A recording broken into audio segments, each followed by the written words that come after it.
और अब एक खास बात, देश सहित पूरा विश्व नोवेल कोरोना वायरस रूपी महामारी से जूझ रहा है। कई शहरी क्षेत्रों में धारा 144 लगा दिया गया है। ऐसे में आरजे रमझाझर भी आपसे अपील करता है, बिना कारण घरों से ना निकलें, समय समय पर हाथ अपना साबुन से जरूर धोएं और बेवजह फैल रही अफवाहों से दूरी बनाए रखें। यकीन माने, भारत सरकार सहित शासन प्रशासन इस महामारी को जड़ से उखाड़ने में जल्द ही कामयाबी पालेगी।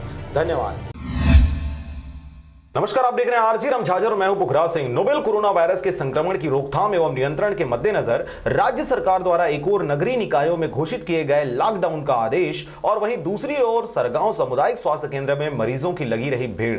देखिए यह रिपोर्ट, जहां छत्तीसगढ़ भारत ही नहीं पूरी दुनिया में कोरोना वायरस संक्रमण को रोकने तरह तरह के हथकंडे अपनाए जा रहे हैं, वहीं जिला मुंगेली अंतर्गत सामुदायिक स्वास्थ्य केंद्र सरगांव में लापरवाही की हद हो गई। रोज की तरह सोमवार को भी सामुदायिक स्वास्थ्य केंद्र में महिला, पुरुष एवं बच्चे अपने सामान्य बीमारी का इलाज कराने पहुंचे हुए थे, जिन्हें बाहर धूप में खड़े होकर अपने नंबर का इंतजार करना पड़ा। जहां कुछ लोगों से बात करने पर बताए कि धूप में खड़े रहने से चक्कर आने जैसा लग रहा है और नई बीमारी के आगोश में ना आ जाएं, जिसका डर सता रहा है। सरगांव सामुदायिक स्वास्थ्य केंद्र के चिकित्सा अधिकारी डॉक्टर जयंत टोप्पो से बात करने पर पता चला कि एसडीएम से मौखिक बात करने पर उनके द्वारा बाहर से आए हुए लोगों को अलग लाइन एवं डेली रूटीन चेकिंग वालों के लिए अलग से लाइन लगवाने को कहा गया है, जिसे ध्यान में रखते हुए अस्पताल ज्यादा संक्रमित ना हो इसके लिए बाहर लाइन लगवाई गई है। सर्दी, खांसी, सिरदर्द, बुखार वाले मरीजों को दवाई देते हुए घर में ही रहने कहा गया है। अब देखने वाली बात होगी कि कोरोना वायरस के बचाव के लिए